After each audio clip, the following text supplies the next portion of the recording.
You have to be in focus. Let's see. To check like this, like that, like this. Oh my god! Helsinki. Exactly. Yes. It is thinking. Why is this such Very a big good. deal? I don't know. I used to give lectures in front of like hundreds of people, and like this is very different. Welcome to What Have You Done with Minerva and Jorge. So I'm Jorge. We're starting this new space. Because we felt that we talking like almost. We talk a lot. Yeah, we talk a lot. It's basically just a conversation, so we're just gonna sit here and talk. We will always go through like the same four Questions. I So- did this, but it's this. So just what have you done? What have you seen? What have you read? And what have you heard this week? First things first, this is the first time that we're here, so we're just gonna try to introduce ourselves very briefly. This is Minerva. You're eating. I'm vegan, I'm queer, I love pink obviously, and I love animals more than I love probably anything more in the world. Yes, so I'm Jorge. I identify myself as a minimalist and I take it very much to the extreme. I live a minimalist life. They have no closets in here. We're here now and they have no closets. It doesn't fit the aesthetics. But I'm also queer, which is part of the thing that has been also maybe at the basis of our friendship. So that's pretty much me. Yeah, and And that's pretty much you. yeah, that's really us. So, Jorge, do you want to start? What have you done this week? All right. Basically two things. It's been working a lot and taking long walks whenever I can. Where do you Yeah. walk when you walk? Oh, everywhere. You just walk and no purpose. Well, the thing is, I'm a city person also. Like I love the city, and I love Stockholm. Of course, enjoying the company of my boyfriend. I think I luckily can give that as a given because I expect that as like the highest point of my day. So it doesn't count as what I have done this week. Well, I think you have done him. So. No. Have you been doing this? Well, I tell you Wow. what, I tried training my ass at home. Training at home. Training my ass at home. Specifically, your Specifically ass. my ass. Let's move on to the next one. Okay, If we're ready for it. I think so. So what have I seen this week that I think we should talk about Yes. is I saw all the snow in the city melt down. How did that make you feel? Pretty Jorge? bad. Pretty bad. Jorge loves winter. I love winter, but I also think it's scary that now we basically have a spring feeling and we've had it already since the end of February, and I think that's so weird. But not like a climate anxiety. I would maybe, but I think it's something that we cannot get out of. Yeah. And that feeling, it can scare me actually. What have you seen this week? I was thinking also to talk about Melodifestivalen. Yeah. And I'm tempted to, but maybe I should. I will talk about the Melodifestivalen. I think actually that was the best one so far of the deltävlingar. I'm not sure I agree on that one.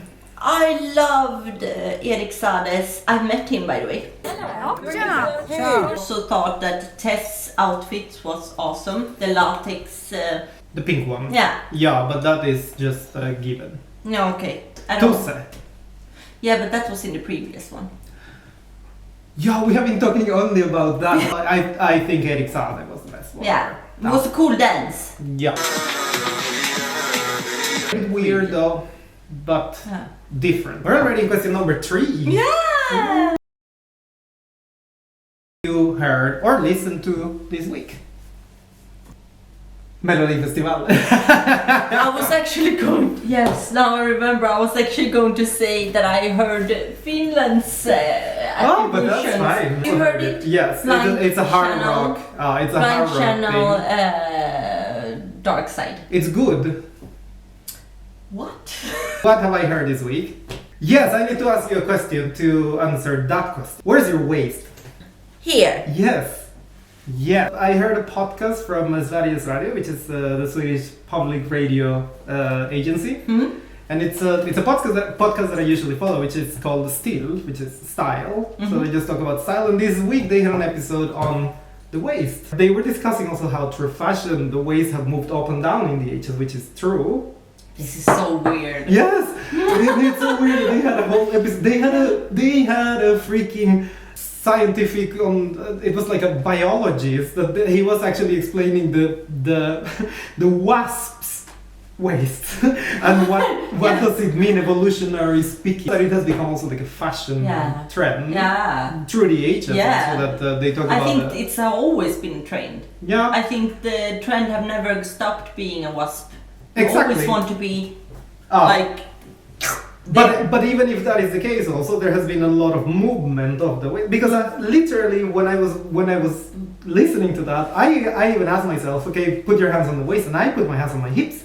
It's because I always wear skinny jeans and always low-rise skinny jeans. Low waist. So for me, like I have put my waist mentally in my on my hips. Then I went online to the dictionary, and the waist is the point between the ribs and the hips. They talked a lot of the discussions like should women show or not their waist, because of course this moves into a higher debate, of course, of like the control of women's body. What would they have to say about men's waist also, because they didn't touch about it. But I think, for example, it is unacceptable for a man to show his waist. That's another thing. I mean, I say yes to guys in crop tops. Of course, we love guys in crop tops. Yes. The women's waist is so much charged than the men's waist. Exactly. It's like, and why is that? And that is expected to be that way, of course. So that the women's body is expected to show that particular attribute, either through the clothes or even without. While in the men's case, of course, it's almost unacceptable to show. You even neglect it. Exactly. You can say, generally speaking, for a slim body, the waist is it's always narrower than the hips, of course, and then the ribs. But that, of course, it wouldn't be a natural given, because that could be if you have a different type of body that is not slim, of course. Yeah. It would not be the most narrow part of the body. But it's still expected. We have reached the last question. I'm currently reading a very fascinating book called The Courage to be Disliked. It's basically a dialogue between a young philosopher and an old philosopher, and they're debating each other. Basically, the book is really much about we are choosing the way we react and how we choose to live right now. If I get mad at you, Jorge, now, it's not because you are making me mad, it's because I choose to react with anger, so it would serve my purpose, as far as I've read it now, that it's like you're choosing your life. I want to make sure that I'm not standing behind this. I mean, but I think that is a part of understanding emotions.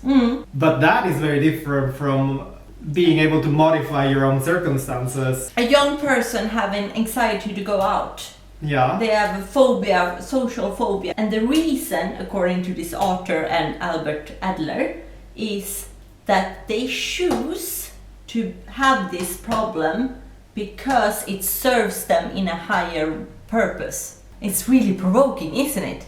I think it is very provoking. It's already provoking. To me, it sounds like taking the liberal argument, but to the far. I mean, I agree on the idea of being fine with people disliking you. Yeah, that's why I started reading it. Of course. Because of the title. Yeah. I want to be not afraid of being disliked, but that's what it all comes down to. Why we haven't done this YouTube before is because I blame it on but I'm afraid what people will say. Okay, that is of course right. Yeah. I don't think you can control a lot of the factors in there. I'd love to hear more inputs. I would love to. I will put it in my list. I read fiction. Please, can you read it to next time? I will make an effort. Make an effort. Do you have a ljudbok? No. Jorge is really I'm conservative when it comes to artistic expressions. You're conservative about a lot of stuff. I am very conservative. Am I conservative? I don't think so. You like where you are. You want to stay there. Yeah. That's the basic of conservatism. The problem is when you start realizing that where you are also has other consequences, not only for you, but also for other people. So Yeah. that is the other discussion. Is it my turn Yes, now? it's your turn Oh finally. my god! What have I read this week? Just to be clear, the answer to the questions do not need to be books or movies and whatever. No. Today it happened that we're all both bringing books. I am a bookaholic.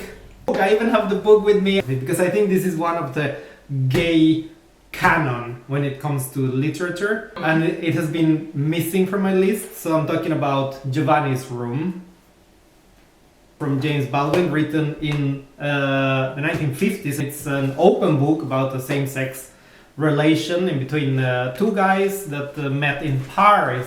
This is a 1950s book, so it has also a lot of very common tropes when it comes to gay stories and so the impossibility of a gay couple to be together and so on. But I do have to say, freaking amazing book. He has several books also on his black activism in the US. I mean, he was a gay black writer in the 1950s. You can imagine also his experience and the force that he puts forward in his work. It talks a lot about the importance of spaces, and of course there's this gay club, one could say, or gay bar where they meet other men and so on. And I think it's actually funny to think about it when you actually go all the way back in time, and how they talk about these spaces popping up. And he basically describes a very queer world happening, of course with its limitations and self-hates, one could even say, and so on. But still a very queer world emerging. And the fact that that world at some point disappeared or even got erased from history, I think it's something that we need to really think about. Just understanding the importance of those places there and what it meant for LGBTQ/queer, or however you would define those communities back then, for their own existence, is something that we usually overlook. And something that we might overlook even still today. When we, for example, don't think that much because of in the situation that we're right now on what is happening with queer spaces also. That I think physically they're disappearing. Hopefully they are emerging right here in the onlines. If you're thinking that David is gay and how he's thinking about his own experiences dealing with a same-sex relationship, it will give you one very particular take on it. If you think that David is bi instead, because it's impossible to know, but if you assume then that he's bi, it gives you an absolutely different story. Pretty good book, pretty powerful writer, amazing story. I think we have done our own questions. Oh my god, we have gone through all the questions! Yes, so happy you joined us, and of course we will say the classical like and subscribe and click the bell. There's a bell. Yay! Okay. Over and out.